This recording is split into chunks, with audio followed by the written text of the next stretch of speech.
베드로후서 1장 4절로 8절까지입니다.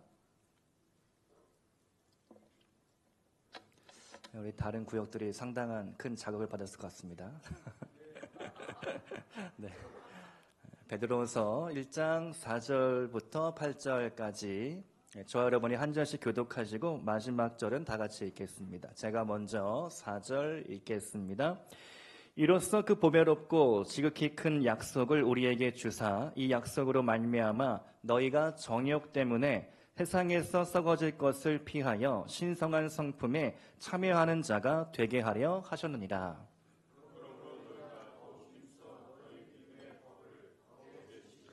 지식의 절제를, 절제의 인내를, 인내의 경건을, 다 같이 읽겠습니다.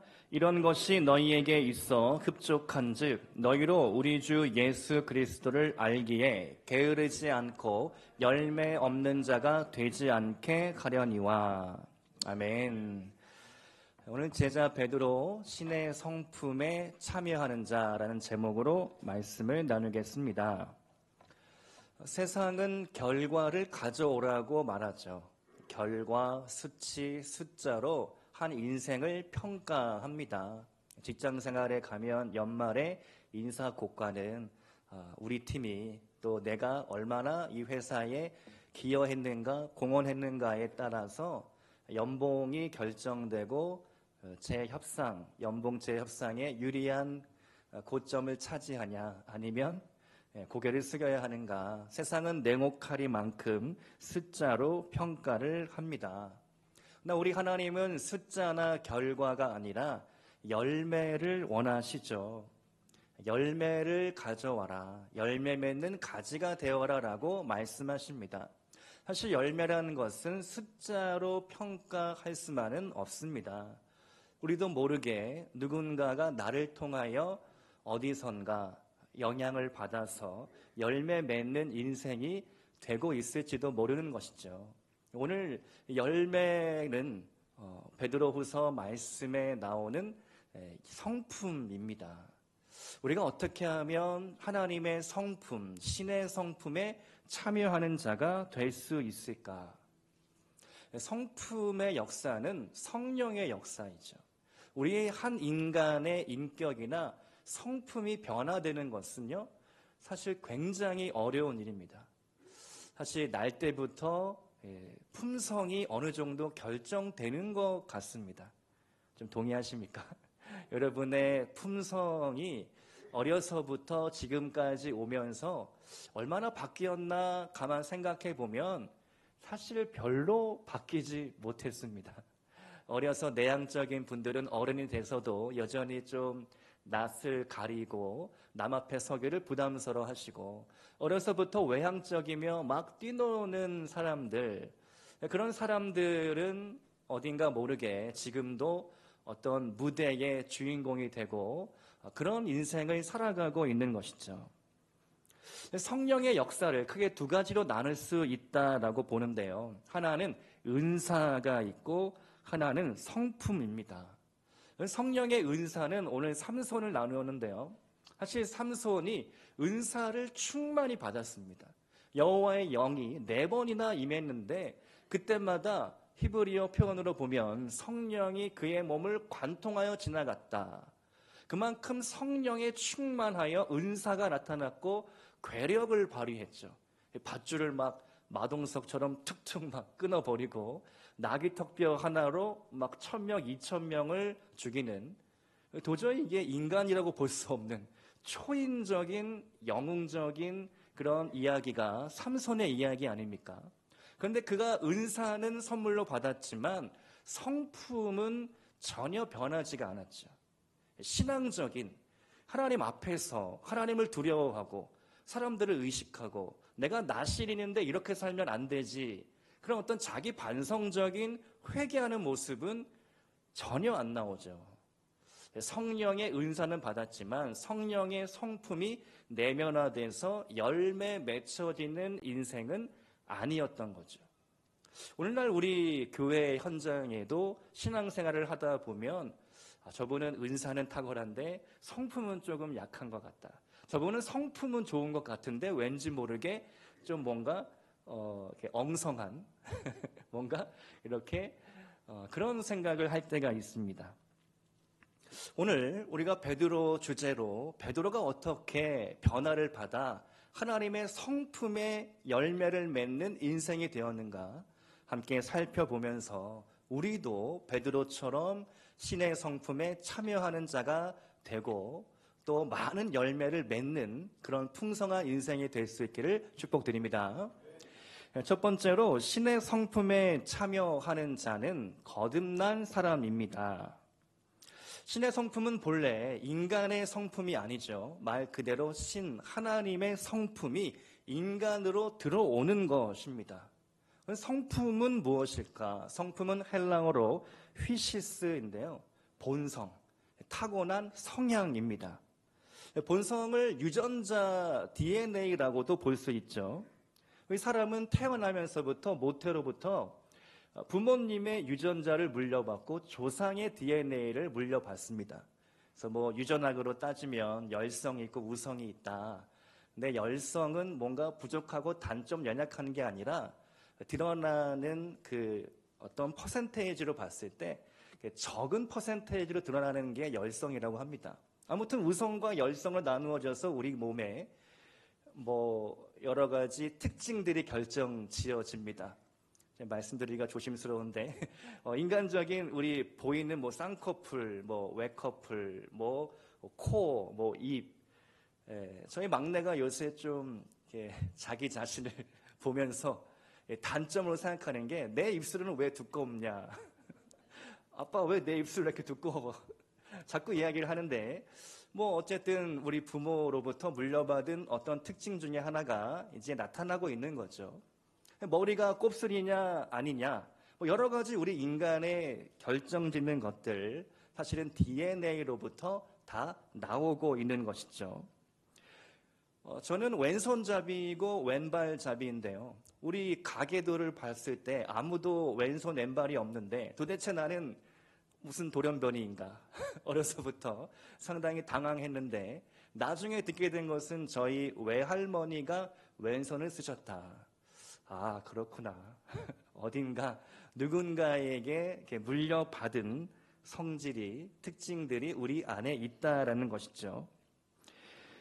여러분, 성품이라는 것도 우리가 물려받는 성질이 있는 것 같습니다. 성품은 씨앗의 속성을 가지고 있습니다. 뭔가 심으면 그대로 거두게 되는 거죠. 콩 심은 데 콩이 나고 팥 심은 데 팥이 나게 되어 있습니다. 내가 사과나무를 심었는데 몇 년 뒤에 보니까 배가 열리더라. 결코 일어날 수가 없는 일이죠. 그렇다면 우리 인간 안에 어떤 유전자, 어떤 성품이 본래 있었을까? 창세기 말씀을 보면 아담의 유전자, 아담의 성품이 우리 안에 있다라는 사실이죠. 그러면 아담의 성품은 어떤 성품이었을까?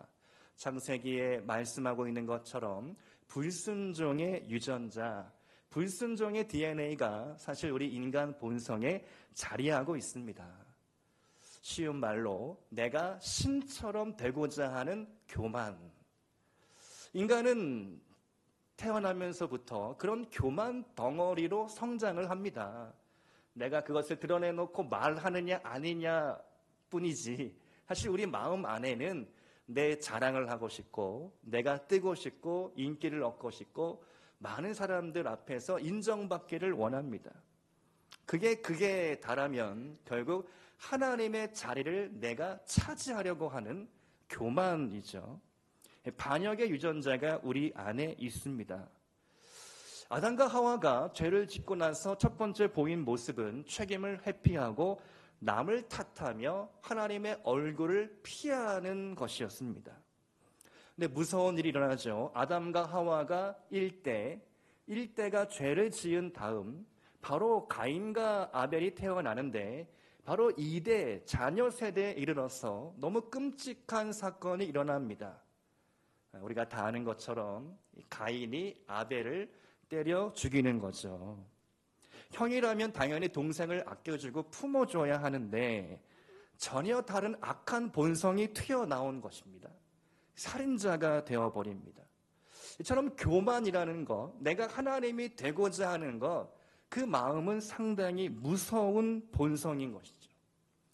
여러분, 제가 한번 묻겠습니다. 여러분, 누구를 참 노력해서 미워합니까? 참 누군가를 아주 내가 미워해야 되겠다, 질투해야 되겠다, 그렇게 노력해서 질투하고 미워하십니까? 그거는 본성이기 때문에 자연스럽게 그런 마음이 튀어나옵니다. 누군가를 보면서 뭔가 내 마음에 안 들면 마음으로 미워하고 밀어내고 따돌림을 시키고, 잡초는요, 물을 주지 않아도 저절로 자라납니다.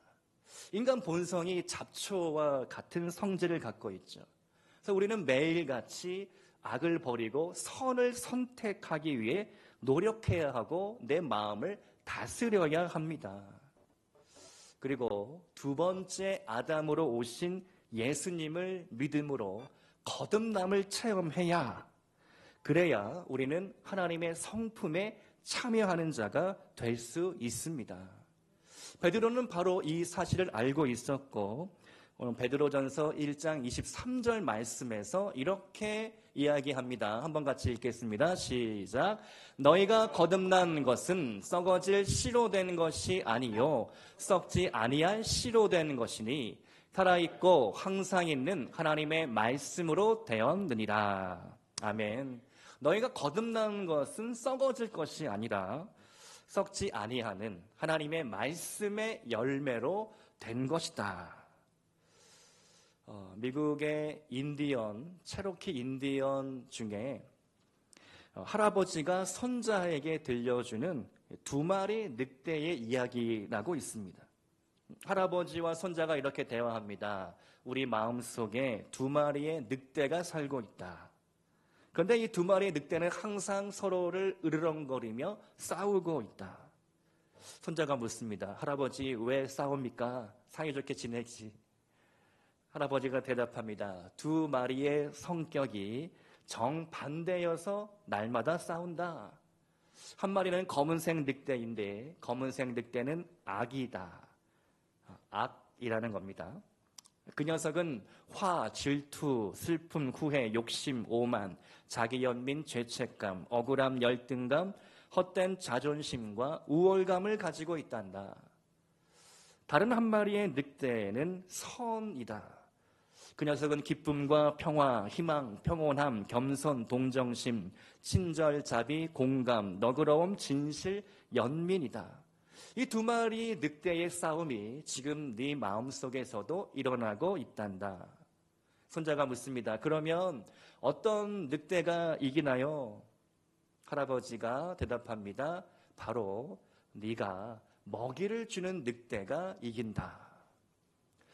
여러분의 마음속에도 악과 선이 늘 공존하고 있습니다.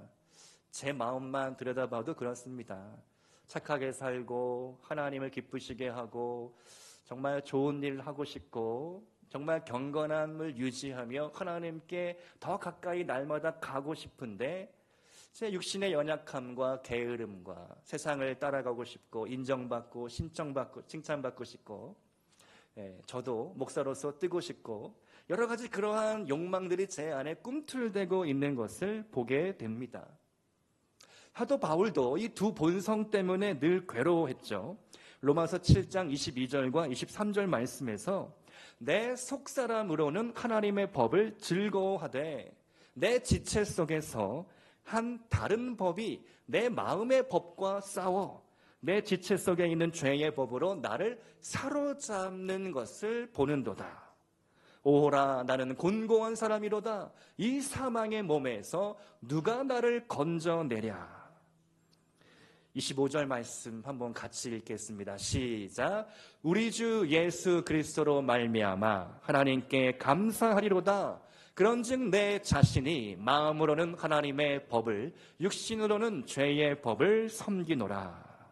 아멘. 선과 악이 공존하는 우리 마음이지만 날마다 육신을 치고 복종시켜서 하나님의 거룩한 성품에 참여하는 자가 될 수 있기를 축복드립니다. 두 번째로 신의 성품에 참여하는 자가 되려면 그러면 어떻게 해야 하는가? 베드로가 7가지 덕목에 대하여 우리에게 알려주고 있습니다. 베드로서 오늘 본문 1장 5절에서 7절까지를 보면 믿음과 덕과 지식, 절제, 인내, 경건, 사랑 7가지가 나오는데요. 우리 한번 같이 하나씩 살펴보겠습니다. 첫 번째로 믿음인데요. 믿음은 기초입니다. 여러분 집을 지을 때 기초를 튼튼히 해야 하는데 아파트 건물을 세울 때 보면 땅을 깊이 파 들어갑니다. 거대한 안반을 만나도 그 안반을 깨뜨리면서까지 깊이 기초를 내려야 높은 20층, 40층 빌딩을 세울 수 있는 것이죠. 강력한 태풍이나 지진에도 견디려면 기초가 든든해야 합니다. 이처럼 우리 신앙의 시작은 믿음이죠. 믿음으로 우리 성품이 시작됩니다. 두 번째는 덕입니다. 덕은 성품의 원천이라고 볼 수 있는데요. 덕을 영어로 버추라고 하고요. 헬라어로는 아레테라고 하는데 그 뜻이 미덕, 도덕적 탁월함, 순결함입니다. 덕은 그리스 헬라 시대의 탁월함을 뜻하는 말이었습니다. 김상근 교수님이 쓰신 인문학으로 창조하라 책에 따르면요. 아레테라는 것은 그리스인들이 추구했던 탁월함이며 모든 존재하는 것의 최고 상태, 또 사람의 어떤 용기, 남성다움을 뜻하는 말이 아레테 덕이었습니다. 우리가 교회 안에서 덕을 세워야 합니다. 그래서 특별히 말을 조심해야죠. 우리는 보통 말 때문에 덕이 세워지지 않고 관계 안에 깨어지는 일이 종종 발생하는 것 같습니다. 그래서 늘 우리 마음을 돌아보며 내가 하는 이 말과 행동이 우리 공동체 교회에 덕을 세우고 있는가 늘 돌아봐야 하겠습니다. 세 번째로 지식입니다. 지식은 하나님을 알고 그분을 경외하는 성품입니다. 베드로가 말하는 지식의 핵심은 뭐냐면 우리를 부르신 하나님이 누구인지 아는 것. 나를 부르신 하나님이 도대체 누구인가? 그 하나님의 하나님 되심, 하나님의 전능하심, 살아계심, 신실하심, 지금도 나와 함께 하시는 그 하나님을 믿는 것, 그분을 알아가는 것, 그것이 지식입니다. 여호와를 경외하는 것이 모든 지혜의 근본인 것이죠. 네 번째로는 절제가 나옵니다. 지식에 절제를 더해야 하는데 힘의 균형을 유지하는 힘이 바로 절제로부터 나옵니다. 사도 바울이 다른 말씀에서 성령의 9가지 열매들을 쫙 나열한 다음에 맨 마지막에 나오는 덕목이 바로 절제입니다. 절제는 내 감정을 다스리는 능력이죠. 좌로나 우로나 치우치지 않는 능력이 절제입니다. 여러분, 예수님의 이야기, 복음서를 읽다가 보면 조금 의아한 대목이 종종 나옵니다. 병자를 고쳐준 후에 나에 대해서 말하지 말아라, 숨기라. 그리고 주님께서 도망치십니다. 산에 올라가시고 군중들, 대중들의 인기를 한 몸에 받아야 하는데 그때마다 어디론가 도망가고 피신을 가고 나를 알리지 말아라. 이렇게 선을 긋는 모습들이 나옵니다. 우리 예수님이 숨은 능력자셨죠. 힘이 있었지만 그 힘을 절제하고 하나님의 타이밍에 맞춰서 들어가고 나오고 밀물과 썰물의 원리처럼 늘 사역의 자리 가운데 사역할 때와 기도해야 할 때, 내가 나설 때와 또 감출 때를 늘 파악하고 있으셨습니다. 위기의 순간, 어려움이 닥칠 때는 주님이 나서셨죠. 이처럼 절제할 때 그 절제를 통하여 공동체가 세워지고 우리가 아름다운 성품의 사람이 될 수 있습니다. 다섯 번째로는 인내인데요. 절제와 인내 조금 별 차이가 있는가 싶은데요. 인내란 무엇인가? 고난을 견뎌내는 그런 마음이죠. 베드로가 지금 베드로 전서와 후서 두 통의 편지를 쓰고 있는데요. 그 목적은 딱 하나입니다. 초대교회 가운데 박해가 있고 로마 제국에 그런 여러 가지 지금 시련과 순교가 있는데 그 고난 가운데 너희들이 지금 인내해야 한다. 부당한 정부의 어떤 여러 가지 것들 가운데 끝까지 마음을 지키고 다시 오실 주님을 기다리며 마라나타 주 예수여 그런 마지막 신앙으로 견뎌야 한다라고 권면하고 있는 것이죠. 인내는 견뎌내는 힘입니다. 여러분, 최근에 제가 프레임이라는 책을 읽었는데요. 그 책에서 이렇게 이야기합니다. 프레임이란 어떤 액자, 틀, 여러분 손흥민 선수가 이런 세레모니를 이렇게 하나요? 많이 하는데 이렇게 하죠. 이렇게 우리가 바라보는 관점이 프레임입니다. 제가 그 책을 쭉 읽으면서 뭐 긍정의 프레임을 가져야 한다, 여러 가지 좋은 말들이 많이 나오고 있는데요. 그 이야기를 쭉 제가 읽으면서 이런 결론이 들었습니다. 우리가 이 땅을 바라보면서 지옥의 프레임을 갖고 있으면 모든 게 다 지옥이다. 나라가 왜 이 모양이냐, 정치는 왜 그 모양이냐, 국회의원들은 왜 저러고 있느냐, 지금 내 상황과 우리 가정, 부모님, 직장, 사업장 모든 게 다 지옥의 프레임을 갖고 보면 다 부정적으로 보이고 우울하고 슬프고 힘들고 마음이 무너지고 다 실패할 것만 같고, 근데 이 프레임을 바꿔서 천국의 프레임으로 바라보면 내가 바라보는 곳마다 천국이 되는 것이죠. 맞습니까? 천국의 프레임으로 바라보시기를 바랍니다. 긍정적으로 바라보는 것이죠. 우리나라 이 정부 잘 될 것이다. 내 사업, 우리 직장 잘 풀릴 것이다. 우리 가정, 우리 자녀 다 회복하고 믿음 안에서 정말 하나님 앞에 쓰임받는 믿음의 명문 가문이 될 것이다. 우리가 긍정적으로 천국의 프레임을 바라보면 할 수 있고 가능하고 모든 것이 천국으로 보일 수 있다는 것이죠. 인내 중에서도 우리가 소망을 품을 수 있고 천국의 프레임을 가질 수 있는 이유가 있다면 우리 주님께서 십자가에 달려 죽었지만 사흘 만에 부활하셨기 때문입니다. 우리는 부활의 소망을 가지고 있기 때문에 인내할 수 있고 어려움이 와도 견뎌낼 수 있는 것이죠. 이혜인 수녀님께서 지독한 암투병을 보내고 있는 중에 전혀 감사할 수가 없었다고 합니다. 삶의 의욕을 잃고 하루하루 너무나 힘들고 슬프게 보내고 있었는데 그러다가 문득 이렇게 생각을 했다고 합니다. 내가 허송세월하고 있는 오늘은 누군가에게는 간절했던 내일이다. 이렇게 바꾸어서 생각해 보니까 지금 내가 너무 몸이 힘들고 슬퍼도 이 하루를 정말 소중하게 살고 싶었던 누군가가 있었을 것이다. 감사하기 시작하고 다시 기쁨이 솟아나면서 그 고난을 견뎌낼 수 있었다라는 이건 이야기죠. 여섯 번째는 경건입니다. 경건은 하나님을 닮는 성품인데요.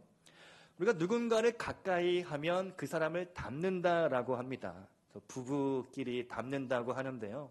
누군가는 안 닮았다, 닮았다, 뭐 이렇게 여러 가지 이야기를 하시는데 20년, 30년, 막 50년 같이 살면 얼굴도 닮고 말하는 것도 닮고 습관도 닮고 모든 게 다 닮아가는 것 같습니다. 그렇다면 우리가 누구를 가까이 해야 할 것인가? 누구를 친구로 사귀어야 할 것인가? 예수님을 가장 좋은 친구로 사귀시기를 바랍니다. 예수님을 가까이 하면 그 예수님의 성품을 우리가 하나하나씩 배워가며 그 주님 안에 그 주님의 향기를 내뿜는 사람이 될 수 있습니다. 디모데전서 4장 7절로 8절 말씀인데요. 우리 한번 같이 읽겠습니다. 시작. 망령되고 허탄한 신화를 버리고 경건에 이르도록 내 자신을 연단하라. 육체의 연단은 약간의 유익이 있으나 경건은 범사에 유익하니 금생과 내생에 약속이 있느니라. 아멘. 경건의 훈련을 게을리하지 마시기 바랍니다. 우리가 새벽마다 아침마다 제가 단톡방에 묵상을 나누고 있는데요. 꼭 잘 읽어보시고 하루를 말씀으로 또 기도하면서 시작하시기 바랍니다. 매일매일 그것이 쌓이고 쌓일 때 우리가 말씀의 사람이 되고 경건한 사람이 될 수 있는 것이죠. 7번째는 사랑입니다. 마지막은 사랑이죠. 사랑은 모든 것을 품고 견디며 이겨내는 힘을 줍니다. 우리 신앙생활의 궁극적 목표, 하나님 사랑, 이웃 사랑인 것이죠. 하나님을 사랑한다면 이웃을 내 몸과 같이 사랑해야 합니다. 모든 것은 다 사라질지라도 사랑은 남는 것이죠. 부모님의 사랑, 어머님의 사랑이 남고 또 친구 간에 나누었던 우정과 그 힘이 남고 우리를 견디고 버티게 하는 것은 결국 사랑의 관계로부터, 사랑의 힘으로부터 나오는 것이죠. 여러분이 한번 떠올려 보시기 바랍니다. 내가 받은 정말 과분한 사랑은 누구로부터였는가? 보통은 어머니 아닐까 생각합니다. 어머님의 사랑은 무한대의 사랑인 것 같습니다. 근데 부부의 사랑은 참 어렵죠. 부부의 사랑은 내가 주는 만큼 상대방도 주는 사랑인 듯 합니다. 부부의 사랑은 이 등호, 이 이꼴이라고 하죠. 그렇게 표현을 하기도 합니다. 그런가 하면 부모가 자녀를 사랑하는 것, 때로 자녀가 무슨 생각을 하고 있는지 우리는 모를 때가 있죠. 수학 기호로 표현하면 X같이, 미지수 X와 같이 정말 자녀의 마음, 아무리 우리가 베풀어도 자녀는 나에게 참 사랑을 갚지 못하는, 내 기대만큼은 못 따라주는 그런 관계가 가정 가운데 있는 것 같습니다. 그러나 결국은 사랑인 것이죠. 우리가 사랑을 베풀고 사랑할 때 그 사랑의 힘으로 우리는 세상을 이길 수 있습니다. 오늘 베드로가 나누는 7가지 성품, 놀랍지 않습니까? 우리가 지금 베드로의 이야기를 쭉 살펴보고 이제 거의 결론 부분에 다다랐는데요. 아마 다음 주가 되면 끝날 것 같습니다. 근데 10번, 11번에 걸쳐서 베드로의 인생을 살펴보면서 베드로가 얼마나 못났고 얼마나 과격했고 얼마나 다혈질적이었으며 얼마나 주님 앞에 대들기까지 했던 그런 인물인데 어떻게 이렇게 놀라운 신의 성품에 참여하는 자가 되었을까? 그렇다면 오늘 저와 여러분에게도 아직 기회가 있고 소망이 있습니다. 성품은 죽는 날까지 배워야 하는 것 같습니다. 우리가 이 믿음과 덕과 지식과 절제, 인내, 또 마지막 사랑까지 7가지의 모든 성품들을 잘 배워서 하나님의 성품으로 하나님을 기쁘시게 하고 공동체를 세우며 세상에서 칭찬받는 성도가 되기를 축복드립니다. 오늘 마지막 결론입니다. 아멘 다음이 중요합니다. 아멘 하셨는데요. 아멘 하고 그 다음에 삶이 너무 중요합니다. 구원받은 후에 구원받은 대로 그 믿음으로 살아가야 하겠죠. 신앙의 훈련, 경건의 훈련을 계속해서 하시면서 여러분 마음 안에 있는 그 성품을 갈고 닦아 하나님 앞에 영광을 올려드리시기 바랍니다. 우리 하나님은 성품에 관심이 많으십니다. 성품이 좋은 사람에게 성공이 뒤따라옵니다. 훌륭한 성품은 좋은 그릇이기 때문인 것이죠. 오늘 이 말씀을 붙잡고 한 주간 삶 속에서 적용해 보시기 바랍니다. 사랑할 수 없는 인간이지만 내가 사랑하겠다, 베풀겠다, 나누겠다, 축복하겠다, 믿음으로 고백하겠다. 그렇게 먼저 입으로 고백하면 우리의 마음이 때로 따라갈 때가 있습니다. 입술로 선포하시고 이 마음 그대로 하나님의 말씀 따라 한 주간도 승리할 수 있기를 축복드립니다. 함께 기도하시겠습니다.